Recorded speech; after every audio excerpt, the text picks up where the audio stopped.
Clara Whitcomb stood in the freight office with rainwater running off her bonnet, watching the sheriff lift her future from a broken crate like it was stolen property. The whole town had followed the storm inside, dripping mud on the plank floor, whispering her name beside the scales and mail sacks. Her new sewing machine lay cracked. Her bolts of ivory satin were ruined, and beneath them sat a bundle of court papers tied with red string.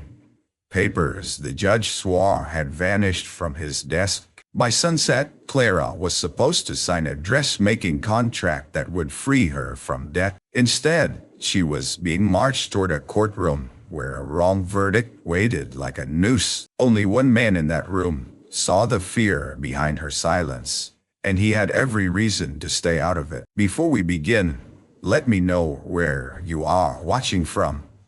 Leave your country name in the comments below. And if you love stories about courage, loyalty, and community, be sure to subscribe so you don't miss the next stories. The storm came down on Abilene Crossing like the sky had split open over the railroad tracks. Rain hammered the freight office roof, ran in silver streams off the depot awning, and turned the street outside into a long brown river. Horses stamped at the hitching rail.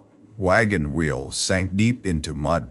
The telegraph wire sang in the wind like a fiddle string stretched too tight, and every few minutes, thunder rolled across the prairie hard enough to make the lanterns shiver. Clara Whitcomb had walked through that storm because she could not afford to wait. Her dressmaking shop, a narrow room behind Mrs. Bell's boarding house, had no signboard yet. It had only a clean window, 2 chairs, a treadle machine that skipped stitches, and a worktable she had sanded by hand. For 6 months, Clara had sewn collars, mourning veils, baptism gowns, and Sunday waistcoats by lamplight until her fingers cramped. She had saved enough to order a proper machine from St. Louis and 3 bolts of wedding satin for the most important commission of her life. Miss Rosalind Pike, daughter of the richest cattle buyer in the county, had hired Clara to make her wedding gown. If Clara delivered it well, every respectable family within 40 miles would know her name. If she failed, Mrs. Bell would want the rent she already owed. Mr. Pike would demand payment for the imported satin, and Clara would return to being exactly what some folks already called her, a poor stray girl with a needle and too much pride. So she stood in the freight office, soaked to the hem, waiting for Tom Barlow, the freight clerk, to find her crate. Tom was a thin man with nervous hands and a drooping mustache.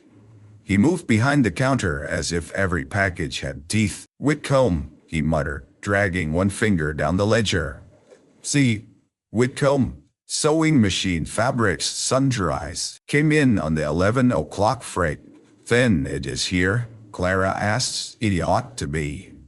That answer troubled her. At the far end of the office, 2 co-hands argued over a delayed harness order. A farmer cursed beside a barrel of nails. Near the stove stood Mr. Silas Pike, Rosalind's father, broad as a barn door in his black coat, shaking rain from his hat. He had come to inspect the delivery himself. Clara wished he had not. A man like Pike could make silence feel like judgment. "You told my daughter the first fitting would be tomorrow," Pike said without greeting. "Yes, sir. It will be once I have the fabric." His cold eyes moved over her wet sleeves and worn gloves. "My Rosalind will not be embarrassed in front of guests from Topeka because a girl without capital fancied herself a modiste." Clara swallowed. "She will have the gown she asked for," Pike grunted. But before he could answer, the back door banged open. A gust of rain swept in, carrying the smell of wet leather, cold iron, and horses. A man stepped inside with a saddle blanket over one shoulder and mud on his boots. He was tall, dark-haired, and quiet, in a way that made other men notice him before he spoke. Clara knew him by sight. Jonah Reed of North Star Ranch. He came into town rarely, bought what he needed, paid cash, and left before a conversation could catch him. Some said he had inherited fine horses and a bad temper from his father. Others said he had once been engaged to a woman who died before the wedding, and that after marrying her, He had locked every soft word inside himself. Clara did not know which tale was true. She only knew that Jonah Reed carried loneliness like a coat he never took off. Tom Barlow looked relieved to see him. "Mr. Reed, your tack crate came in, but the roof leaked near the north wall. I hope nothing's spoiled." "I'll check it," Jonah said. His voice was low, roughened by weather. He passed Clara with a brief nod, not familiar, not rude, just enough courtesy to make her feel seen without being examined. She looked away, because lately kindness from strangers made her more nervous than cruelty from men like Pike. Tom disappeared into the back room. The storm grew louder. Clara heard a scraping sound, then a crash. Tom cried out. Everyone turned. A crate slid from the freight room into view. Its sides split open. Ivory satin spilled across the muddy floor like a wounded thing. A black iron sewing machine lay half out of its packing straw. The wheel bent. The lacquer scratched. Clara moved before thinking, dropping to her knees.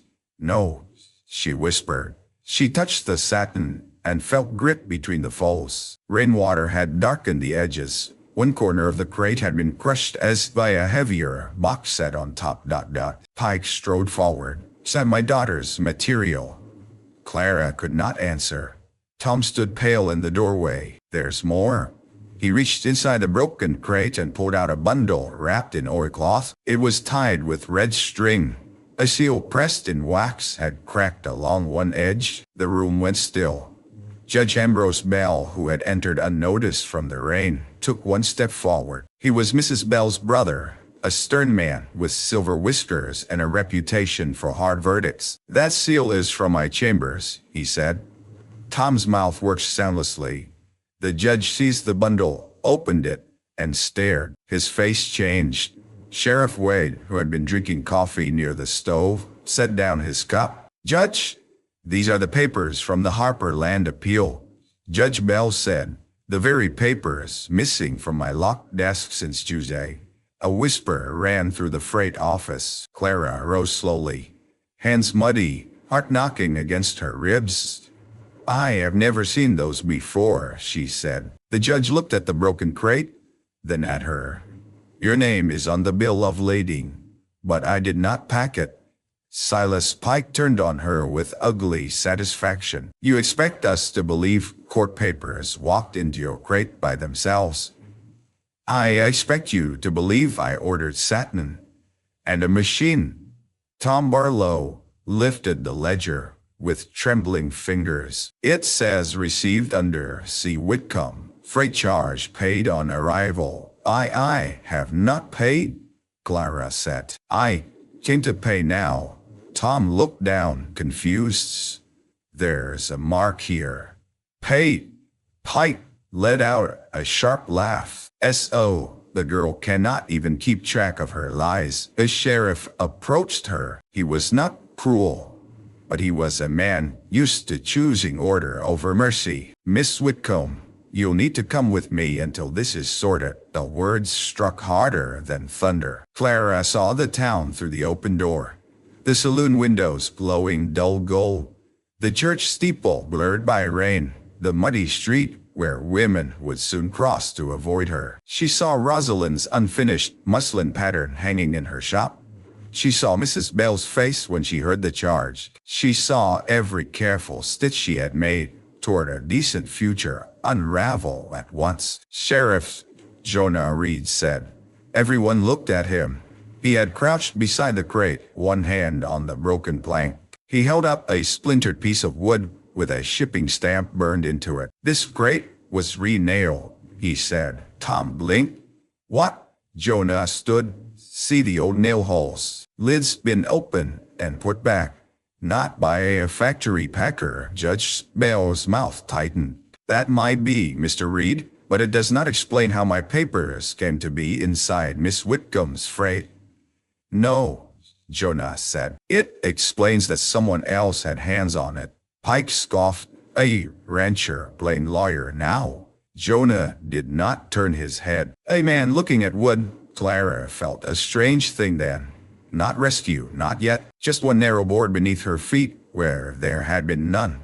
The judge retied the papers. The court convenes in 2 hours. The Harper appeal has already drawn half the county into dispute. If those papers were hidden to influence a verdict, this is no small matter. I hid nothing, Clara said, but her voice shook, and she hated that it did. Sheriff Wade reached for her arm. Come along. Before he could touch her, thunder cracked so close the windows rattled. A horse screamed outside. Men rushed to the door. Through the gray sheet of rain, Clara saw a team hitched to a freight wagon rear and twist in their traces. The wagon lurched. A loose crate toppled into the mud. Jonah moved at once. He ran into the storm without his hat. For a moment, every eye followed him instead of Clara. He caught the bridle of the lead horse, speaking low, holding firm, while the animal thrashed. Mud splashed his coat. Rain flattened his hair. Another man might have fought the beasts. Jonah steadied it, waited, gave ground, then brought it back under control inch by inch. Clara watched from the doorway, arms wrapped around herself, and for reasons she could not name, her fear loosened just enough for breath to enter. When Jonah returned, soaked through, the sheriff was still waiting. Judge Bell said, Miss Whitcomb will appear before me this afternoon. Jonah wiped rain from his jaw. Not in that dress, the judge frowned. What? She's soaked, shocked, and standing in mud. Let Mrs. Bell take her across to the boarding house first. Pike sneered. Say so she can run. Jonah's eyes finally cut to him. In this storm? On foot? With half the town watching? The sheriff hesitated. Mrs. Bell, who had appeared at the edge of the crowd with a shawl over her head, came inside and took Clara's hand. She was a severe widow, but not a heartless one. I'll keep her in my front parlor until the hearing. The judge nodded once. Clara looked down at her ruined satin. My work. Leave it. Pike snapped.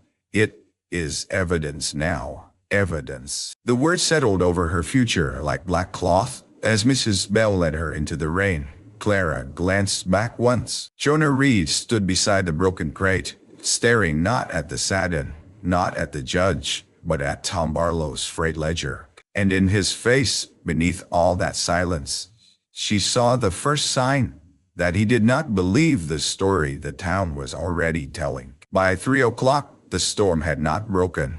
It had only changed its voice. The hard rain softened into a steady cold downpour that smoked off the rooftops and filled every rut in the street. Lamps burned early behind wet windows. The saloon doors swung and slapped in the wind. The church bell rope knocked faintly against the white clapboard steeple, though no one was pulling it. Clara sat in Mrs. Bell's front parlor wearing a borrowed brown dress that smelled of lavender and cedar. Her own wet dress hung near the stove.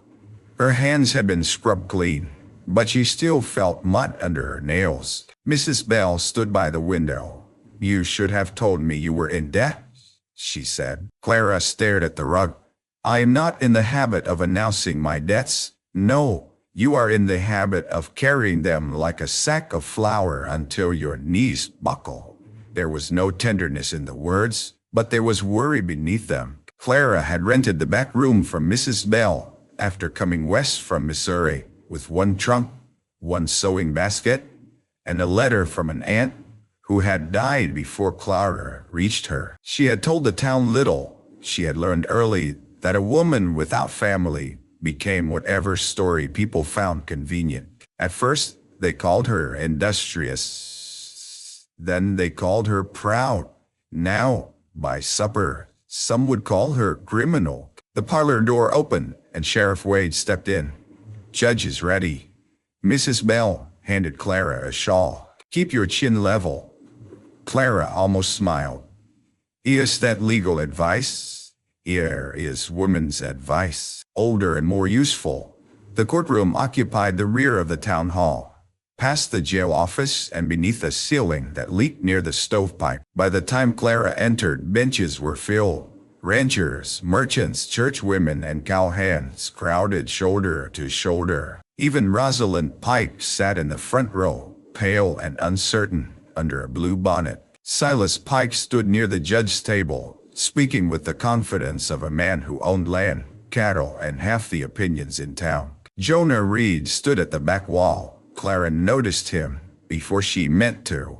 He had changed into a dry coat, but still wore mud on his boots. His arms were crossed. His expression revealed nothing.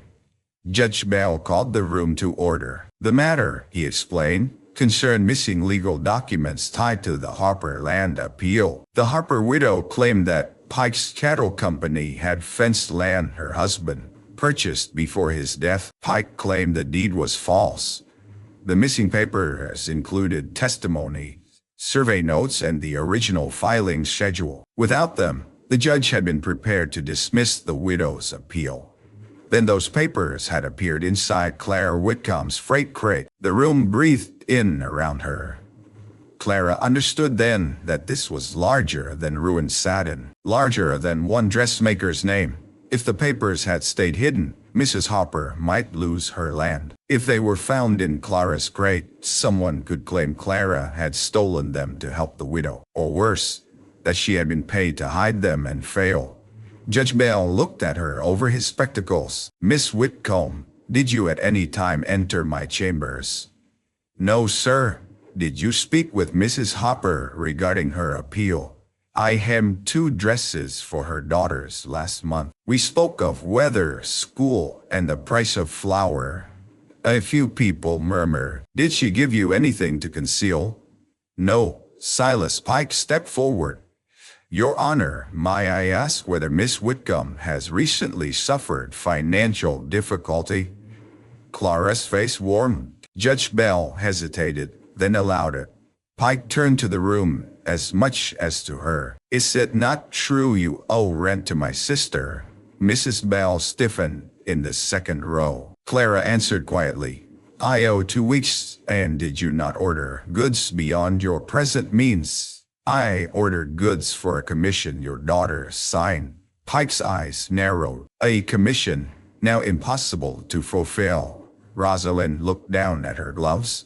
Pike continued, "A woman desperate for money might take money to hide papers, or she might hide them for favor, believing the Harper widow would reward her if the case survived." "I did not hide them," Clara said. Her voice rang stronger this time.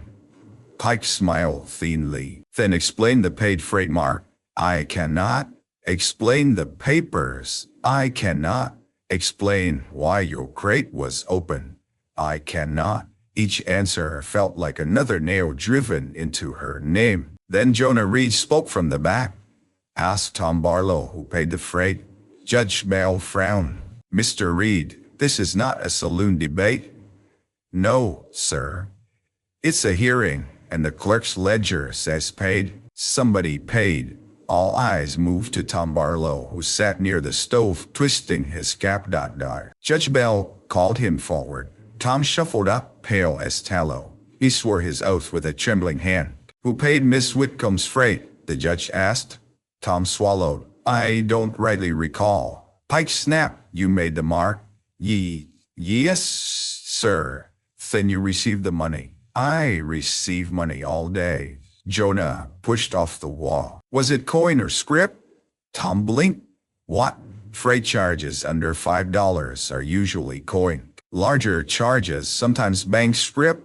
Hers would have been over 6 with the machine." Tom wiped his forehead. "I suppose scrip."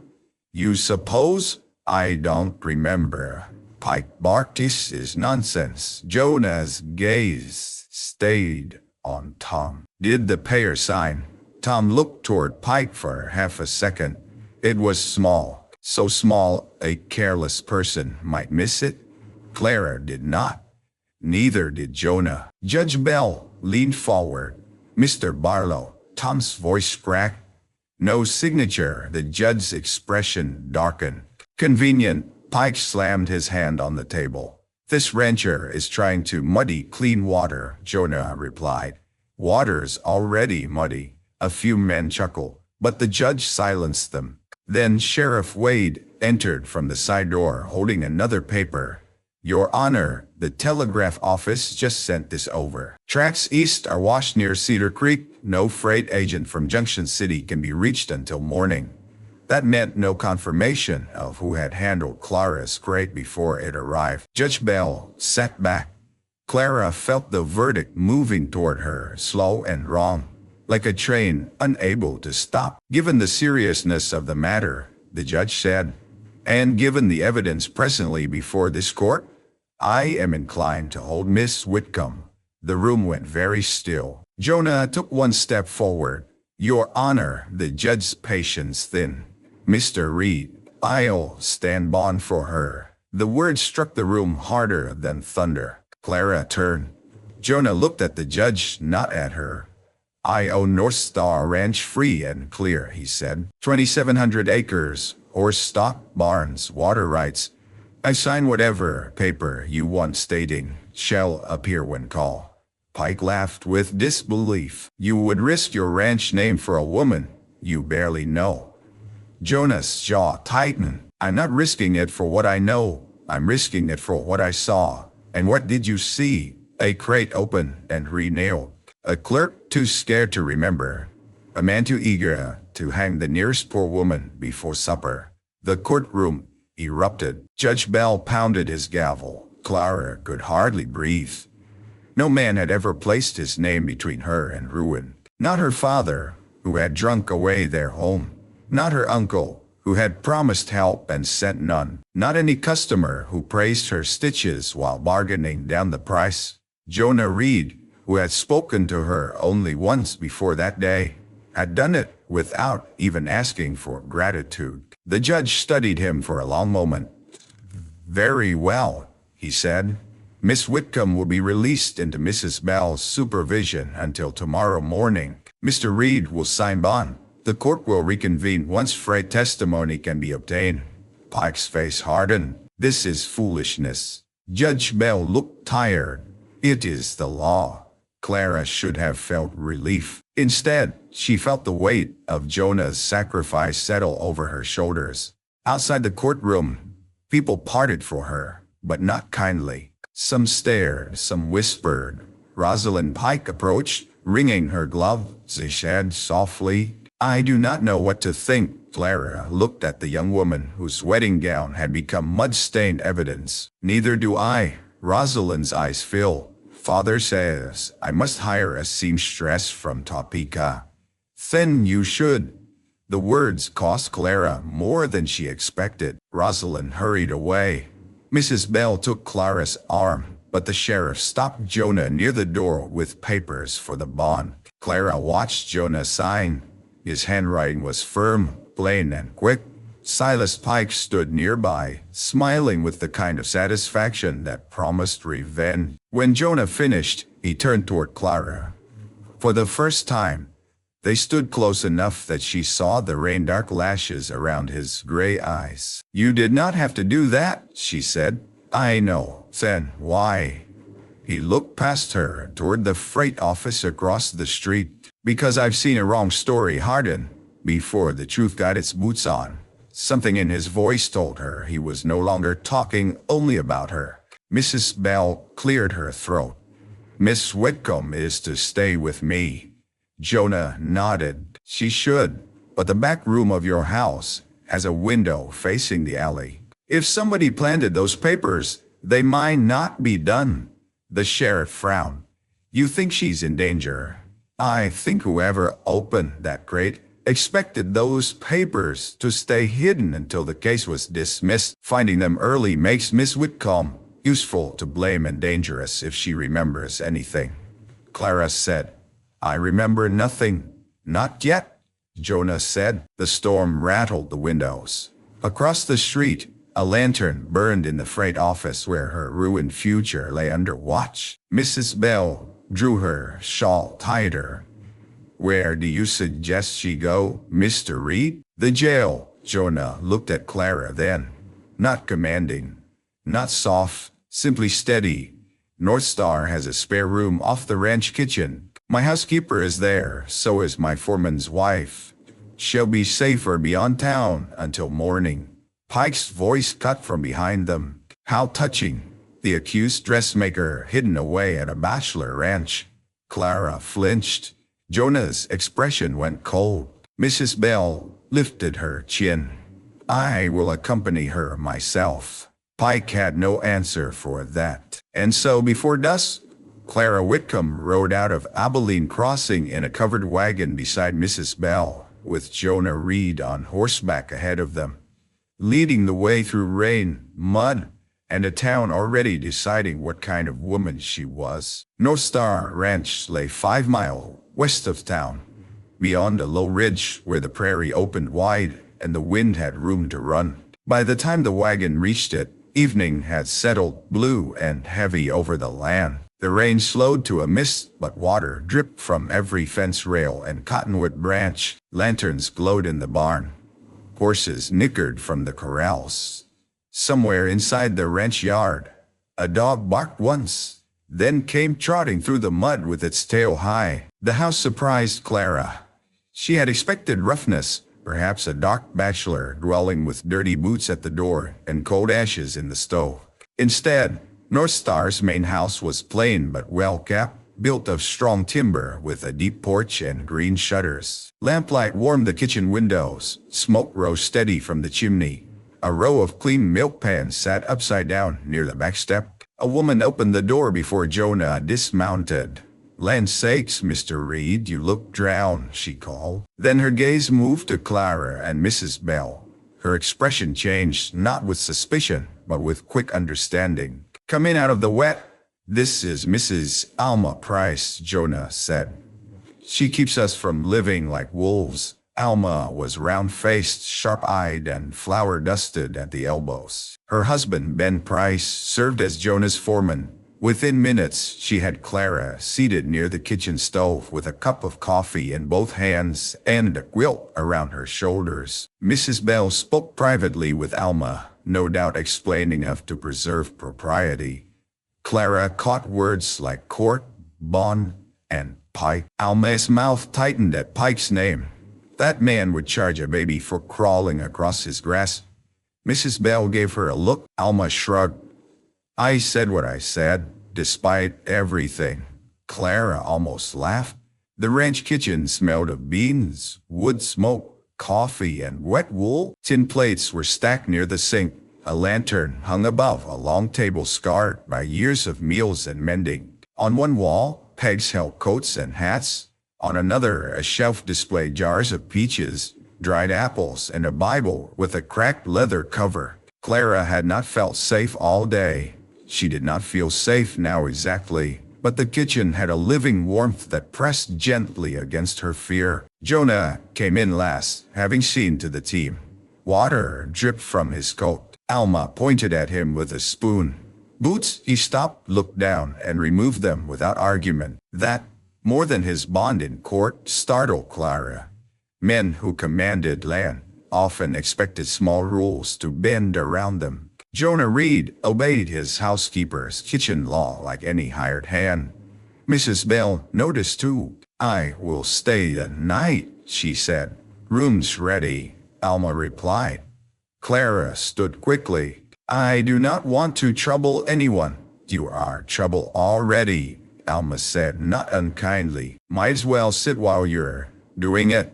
Jonah set his hat on a peg. He ate first, talk after. They ate at the kitchen table because the dining room was cold. Ben Price came in with 2 cowhands, both careful not to stare too hard. Alma introduced them as Will and Tom. They spoke mostly of fences washed out near the creek and a mare due to foal. Their ordinary concerns felt strange beside Clara's ruin, but also comforting. The world had not stopped. Horses still needed tending. Bread still needed slicing. Someone still had to bring in wood before morning. After supper, Clara insisted on helping wash dishes. Alma tried to refuse, but Clara took the towel. Please, my hands need something honest to do.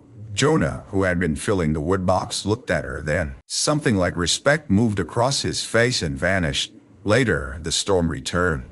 Not violent now, but steady. whispering along the roof and tapping the window panes. Mrs. Bell retired early to the spare room, leaving Clara in the kitchen with Alma, who mended a shirt by lamplight. Jonah sat at the far end of the table, with the freight bond papers spread before him. Clara noticed a stack of unopened letters near his elbow. The top envelope bore a woman's handwriting, faded from travel. He caught her looking and turned the letters face down.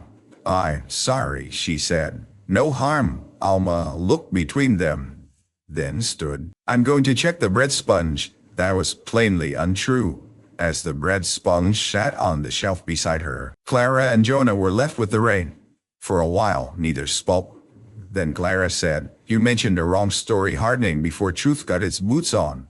His hand stilled on the paper. "In court," she added. "You said you had seen it before." Jonah leaned back. "My father was accused of cheating 3 neighboring ranchers on horse bloodlines. Papers were wrong. Brands were misread. Men who owed him money found it convenient to believe the worst. Was he innocent?" Jonah's mouth tightened. "Of that?" "Yes, of that." The 2 words carried a door half shut. "What happened?" Clara asked. "The story reached buyers before the truth did. We lost contracts. He lost pride. Then he started drinking hard and gambling harder. By the time the court cleared his name, he had earned half the shame folks first gave him." Clara understood too well how judgment could become a cage, even when wrongly built. "And you inherited the cage?" she asked. He looked at her sharply, as if she had stepped closer than expected. Then he glanced toward the dock window. "Something like that." Clara folded the dish towel. "My father drank too." Jonah did not offer sympathy. She was grateful. Sympathy often made her feel like a beggar. "He was a tailor before whiskey took his hands," she continued. "When he was sober, he could set a sleeve so clean it looked born from the cloth. When he wasn't, he promised work he never finished. Folks stopped trusting him, then stopped trusting me. After he died, I came west because I thought a new town might judge only my stitches, and did it." For a while, rain ticked on the glass. Jonah said, "Your stitches must be good if Pike's daughter hired you." She wanted something simple. Her father wanted something costly. I was trying to satisfy both and lose myself in neither. That drew the faintest breath of amusement from him. "Sounds harder than breaking colts," says 10 colts than one rich bride's father. This time, he nearly smiled. The kitchen door opened then, and Ben Price stepped in from the porch, hat dripping. "Jonah," he said, "you'd best come to the barn. That bay mare's restless." Jonah stood at once. Alma came back from pretending to check bread. "She's early, my bay." Clara set down the towel. "Do you need cloths?" Alma looked surprised. "You know foaling?" "No, but I know clean linen, boiling water, and men who pretend they do not need help until they do." Ben laughed. Jonah did not, but his eyes warmed. The barn was a world of gold lantern light, warm animal breath, and rain drumming on the roof. Horses shifted in their stalls. Leather tack hung from pegs. Hay dust floated in the lamplight. The bay mare stood in fresh straw, flanks trembling, eyes wide. For the next hour, no one spoke of court papers. Clara carried water. Alma prepared cloths. Ben held the lantern. Jonah stood with the mare, one hand on her neck, murmuring low. His voice changed with animals. It lost its guarded edge. It became patient, almost tender. When the foal finally came, slick and shaking into the straw, Clara found tears on her cheeks. The little creature struggled, folded, tried again, and rose on impossible legs. Jonah exhaled, like a man receiving mercy. "She did well," Clara whispered. "She did," he said. The mare turned to nose her foal. In that yellow barn light, with rain and thunder beyond the walls, Clara felt the day's ugliness loosen its grip. Here was life arriving, without permission from judges or freight clerks or men like Pike. Jonah looked at Clara across the stall. "You help?" he said. "It was mostly standing and fetching." That's half of ranch work. She smiled faintly. At that moment, Will burst into the barn. Ryder coming fast. Jonah's face closed again. He took the lantern and strode to the barn doors. A horse galloped into the yard, mud flying. Sheriff Wade swung down, breathing hard. "Miss Whitcomb," he called. "Judge Bell sent me." "Tom Barlow's gone." Clara stepped forward. "Gone?" "Freight office locked. His room empty. Telegraph man says he bought a ticket west under another name, but the tracks are washed, so he can't be far." Jonah looked toward the black prairie. Sheriff Wade continued, "And there's more." The judge checked his chamber lock. No sign it was forced. Whoever took those papers had a key. Alma crossed herself. Clara felt the old fear return. Tom Barlow had run. The clerk, who could not remember who paid her freight, had vanished into the storm. And somewhere in the dark between town and washed-out tracks, the truth was moving away from her. They found Tom Barlow's coat the next morning, snared on a willow branch near Cedar Creek. But they did not find Tom. The storm had swollen the creek into a brown, roaring cut through the prairie. Water rushed over stones and dragged brush along its banks. The railroad bridge stood beyond, damaged but not gone, its timbers slick and dark. Men from town searched both sides on horseback, calling over the water. Some thought Tom had drowned. Others thought he wanted them to think so. Jonah believed the second. "Coat tore too clean," he told Sheriff Wade. "A man caught in floodwater leaves more than cloth." Clara stood beneath a dripping cottonwood, wrapped in Alma's shawl. Mrs. Bell had refused to let her stay behind. "If the county is going to stare," the older woman said, "let them stare at your face, not your absence." Pike arrived near noon with 2 riders of his own. He looked rested, dry, and satisfied. "A fugitive clerk only proves guilt in the office," he told the sheriff. "It does not clear Miss Whitcomb. Perhaps Barlow helped her." Jonah, who was checking hoof prints near the bank, did not rise. "These tracks head north." Pike glanced down. Many tracks head many places. "This horse threw a right front shoe with a bar notch. I saw the same print behind the freight office yesterday." The sheriff crouched. "You're sure?" "I shoe my own stock. I notice feet." Pike's face did not change, but one of his riders shifted in the saddle. Clara saw it. So did Jonah. The rider was a lean man with sandy whiskers and a scar near his lip. She had seen him before, standing outside Pike's cattle office smoking. His name, she remembered, was Lyle Merton. Jonah looked at him. "You missing a shoe, Lyle?" Lyle spat into the mud. "Wouldn't know." "Your horse would," Pike said. "My men are here to help search, not be insulted by a rancher who thinks every mud mark is scripture."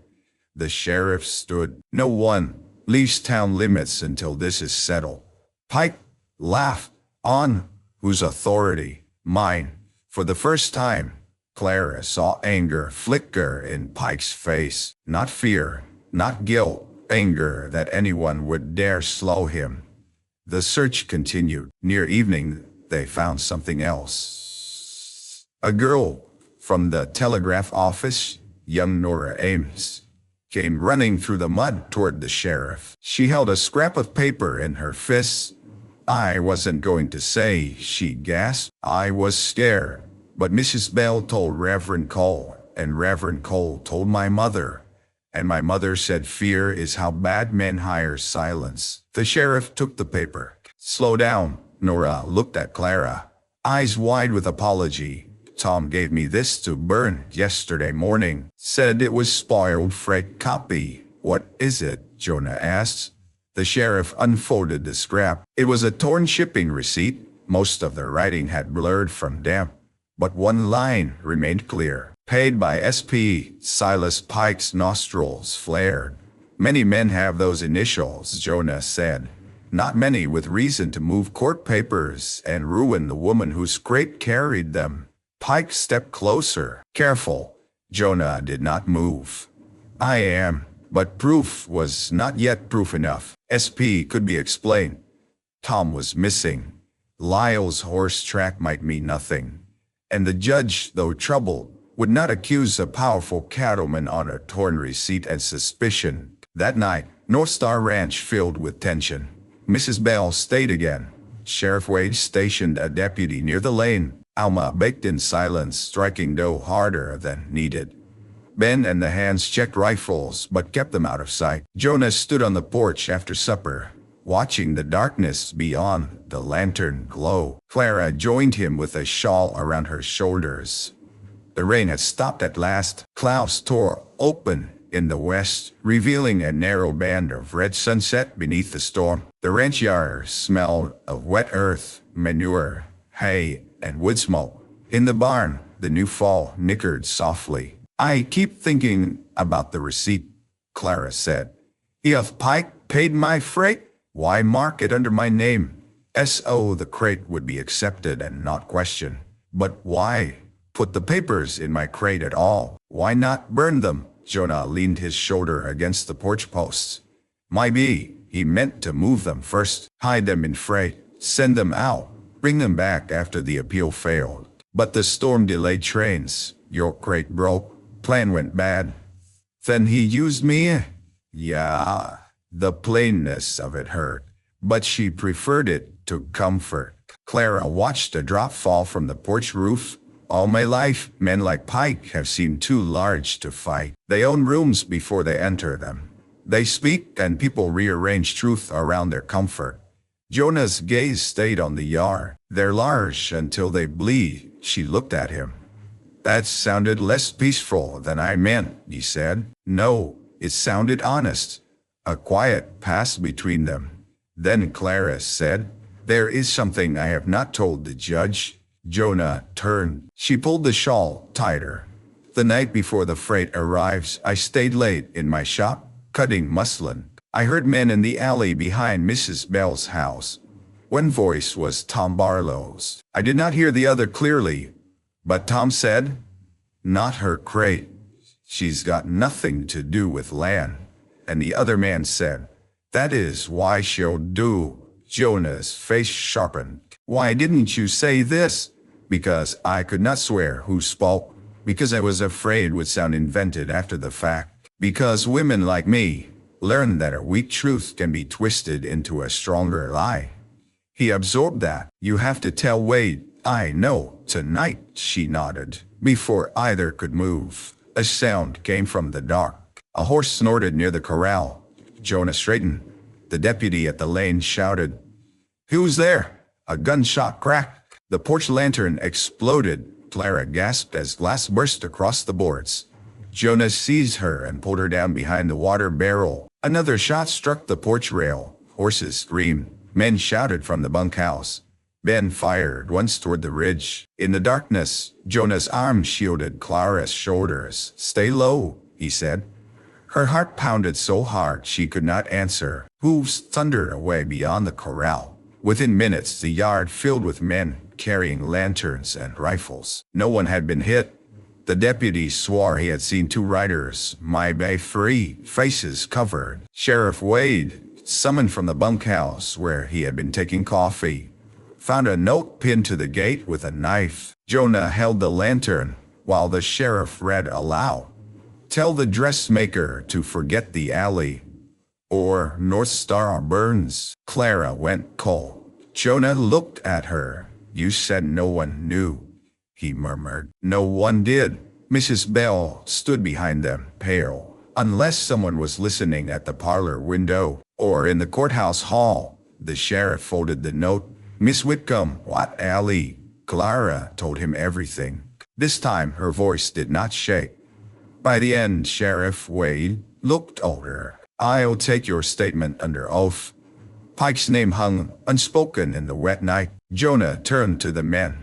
Double watch, move the horses from the east barn. Wet hay catches slow, but kerosene catches fast. Clara stared at him. You think they will come back?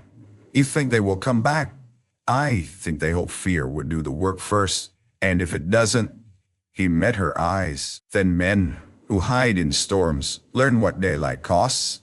Daylight brought no peace. It brought riders, rumors, and the smell of smoke. Before breakfast, a boy from town arrived with news that the Hopper widow's barn had burned at dawn. The rain had kept it from spreading to the house, but half her stored feed was gone. No one was hurt.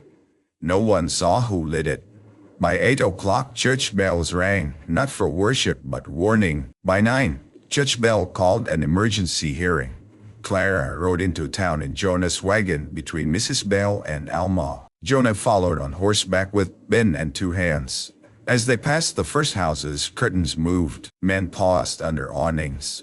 Women stopped sweeping porches. Children stared from behind rain barrels. The town had changed its whisper. Yesterday, Clara had been the thief. Today, she was the woman men shot at. But suspicion, once planted, did not die easily. Some faces softened, others hardened. A few looked at Jonah with disapproval sharper than what they gave her. A rancher could defend a woman in court, keeping her at his ranch under threat, standing beside her in the street, tying his reputation to hers. That was another matter. Outside the town hall, Silas Pike waited in a dark coat, dry boots, and a hat too fine for mud. Lyle Merton stood behind him, his horse newly shod. Jonah noticed. Pike smiled. "Mr. Reed, your ranch still standing." Jonah dismounted slowly. "So far, fires are terrible things. They spread where least expected." Clara felt Jonah's stillness beside her like the pause before lightning. She touched his sleeve, not to restrain him, not exactly, to remind him there were eyes everywhere. He looked down at her hand, then at Pike. Some fires show where the oil was poured. Inside, the courtroom was packed tighter than before. Nora Ames testified first. Her voice trembled, but she held firm about the torn receipt. Then Clara gave her sworn statement about the alley voices. Sheriff Wade described the shots at North Star and read the warning note. Jonah testified about the re-nailed crate and the hoofprints. Pike's lawyer, a slick man from Junction City named Harlan Voss, rose with a smile. He did not attack the evidence. He attacked Clara. Had she not benefited from attention? Had she not owed money? Had she not placed herself under Jonah Reed's protection in a manner that invited gossip? Was it not convenient that she remembered alley voices only after Mr. Reed put his ranch behind her bond? Clara answered each question, but each answer left a bruise no one could see. Then Voss turned to Jonah. "Mr. Reed, is it true your ranch has suffered financially in past years?" Jonah's face gave nothing. "Many ranches have." "Is it true you lost a breeding contract to Mr. Pike last winter?"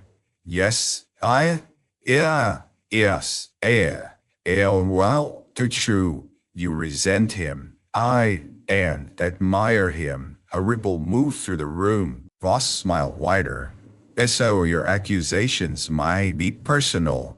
My observations are practical. Practical, like taking a young, unmarried woman into your home." Mrs. Bell rose from her bench. "I was present," Voss bowed. "Of course. Yet the town understands appearances." Jonah's jaw flexed. Clara felt sick. Voss continued. "Is it not true, Mr. Reed, that your father's name was once stained by fraud?" The courtroom fell silent. Clara saw the words hit him, not visibly, but in the way his eyes went flat. Judge Bell warned, "Mr. Voss, I speaks to credibility. Your Honor, a family history of disputed records, false claims, damaged contracts."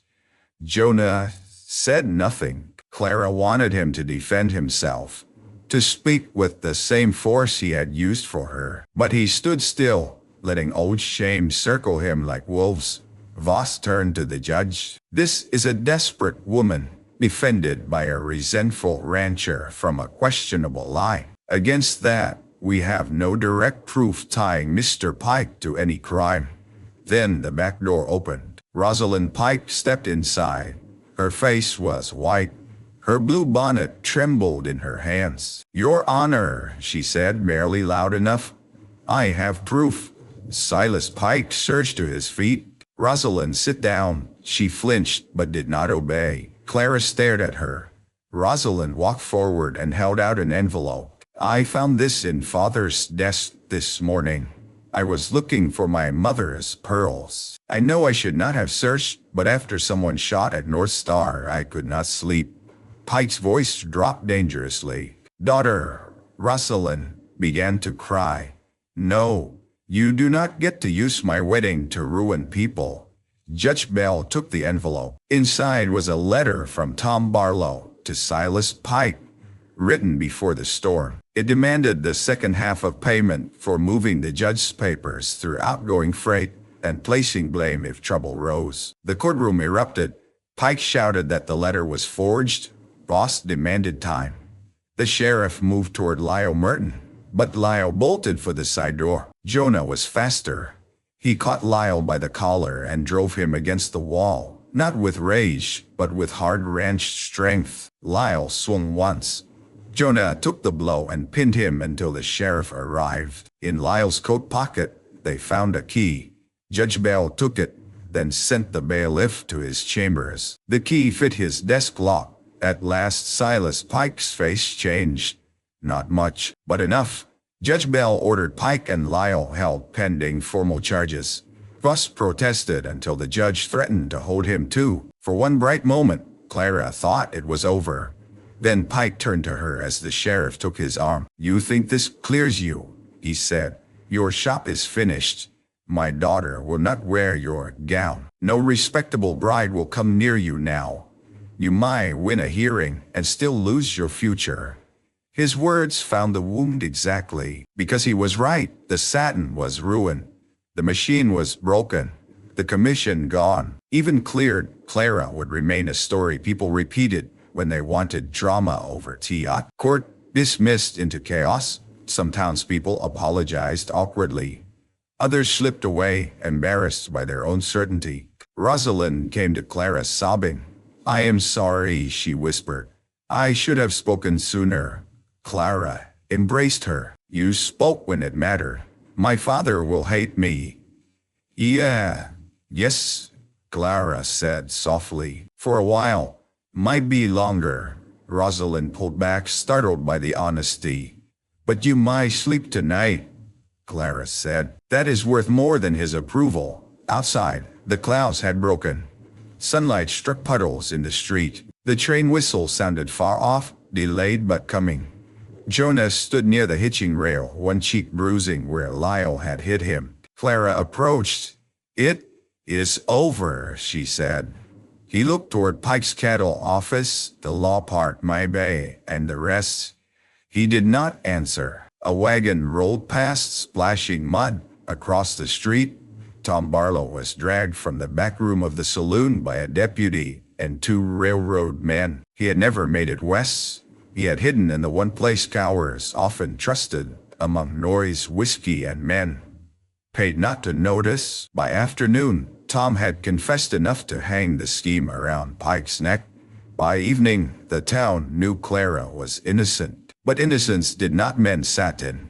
At sunset, Clara returned to her shop. The window had been cracked by a thrown stone. Someone had smeared mud on the door. Inside, her muslin patterns hung like ghosts. Her old machine sat in the corner, waiting with its crooked stitch. Mrs. Bell stood behind her, silent. Clara ran her hand over the worktable. "I cannot stay," she said. Mrs. Bell's eyes softened. "Where will you go?" "I do not know. Maybe Junction City. Maybe father." A sound came from the doorway. Jonah stood there with his hat in his hand. Mrs. Bell looked between them and suddenly found urgent business in the hallway. Clara tried to smile. "You have developed a habit of appearing when my pride is least dressed for company. I'll turn around if needed." "No, stay." He stepped inside, careful not to crowd the small room. Clara looked at the ruined window. Pike was right about one thing. Folks might know I did not steal, but they will remember the scandal longer than the truth. Some will. I cannot build on that. You could. She shook her head. You say that because you fight. I need trust. Brides do not bring white satin to a woman with court mud on her name. Jonah set his hat on the table. Then done so for brides first. She looked at him. I need canvas covers for saddles, he said. Curtains for the bunkhouse. Shirts mended. Harness bags. Winter coats patched before snow. Alma has been threatening to sew them herself, which means we'll all suffer. Despite herself, Clara laughed once. It broke into something close to a sob. That is charity. No, it's work. Work meant to keep me here. His gaze held hers. Yes, the honesty quieted her. He reached into his coat and pulled out a paper. I also wired St. Louis. New machine can be sent. I'll advance the cost against rent showing. Clara stepped back. No. Why? Because I will not be bought into gratitude. His face tightened, but not with anger, with understanding. Don't you? My father borrowed money until every kindness became a chain. I'm not offering that. Then what are you offering? He looked around her shop, at the cracked window, the patterns, the old machine, the little stove gone cold. A way for a good craftswoman to stand long enough for people to remember what truth looks like. Clara's throat ached. And if I refuse, then I'll still bring Alma's mending and pay fair. She studied him. You are stubborn, Mr. Reed. Yes. Difficult too. I've heard. Lonely. The word slipped out before she could stop it. Jonah looked down. For a moment she thought he would retreat into silence. Instead, he said, yes, it was not a confession of love. It was not enough to change a life, but it was the first unlocked door he had offered. Clara touched the edge of the paper. I will sew for North Star, she said. AT fair rates, written plainly. No charity, he nodded. And will repay any advance. Yes. And if people talk, they already do. She almost smiled. You are not comforting. I'm truthful. Outside, a train whistle rose long and mournful across the damp prairie. Clara looked past him to the street where the freight office lantern had been lit again. Her future had been broken there, but perhaps not ended. 3 months changed the town slowly, the way seasons changed prairie grass, first at the edges, then all at once. Silas Pike was sent east to await trial after more papers surfaced in his cattle office. Lyle Merton confessed to firing at North Star in exchange for leniency. Tom Barlow lost his position, and, with it, the false importance that had made him useful to stronger men. Mrs. Hopper kept her land after Judge Bell read the right verdict from the papers Pike had tried to bury. Rosalind Pike postponed her wedding. Some called it shame. Clara knew better. Rosalind came to her shop one morning in a plain gray dress, no pearls, no father standing behind her. I do not want ivory satin anymore, Rosalind said. I want something blue, simple, strong enough to breathe in. Clara looked at her across the worktable. Are you asking me to make your gown? If you will. The shop went quiet. By then, the cracked window had been replaced. A painted sign hung outside. Clara Whitcomb, dressmaker and fine sewing. The new machine from St. Louis stood near the window, paid halfway by North Star work and halfway by more orders than Clara had dared hope. Not everyone returned at once, but Alma's new curtains were admired. Ben's winter coat held through a cattle drive. Reverend Cole's wife liked the altar cloth Clara hemmed. Slowly, women came in carrying fabric and excuses. A dress needed letting out. A sleeve needed setting. A daughter needed something pretty for Sunday. Trust came back by the stitch. Clara accepted Rosalind's order. The gown was not grand. It was pale blue wool with fine pearl buttons and a narrow lace collar made from the only clean piece salvaged from the ruined freight crate. Clara worked on it through golden afternoons, while dust moved in the street and trains whistled beyond the depot. Sometimes Jonah stopped by with wrench mending and pretended that Alma had not sent 3 times more than necessary. He never stayed long, but he always stayed a little longer than before. Their courtship, if anyone could call it that, was made of practical things. He repaired her back step before winter rain could rot it. She altered his coat so the shoulders sat right. He brought a sack of apples from North Star's old orchard. She sent back a pie through Ben and claimed she had made too much. He walked her home from church when the street iced over. She pretended not to notice that his hand hovered near her elbow the whole way, ready to catch her if she slipped. The town noticed, of course. The town noticed everything. But gossip had lost some of its teeth after being wrong so loudly. One evening in late November, Clara rode to North Star to deliver finished shirts. Snow clouds stood low over the prairie, though no flakes had fallen yet. The ranch yard looked different in cold weather, mud-hardened, water trough rimmed with ice, breath rising white from horses in the corral. The foal born on the storm night had grown leggy and bold, chasing chickens as if he owned them.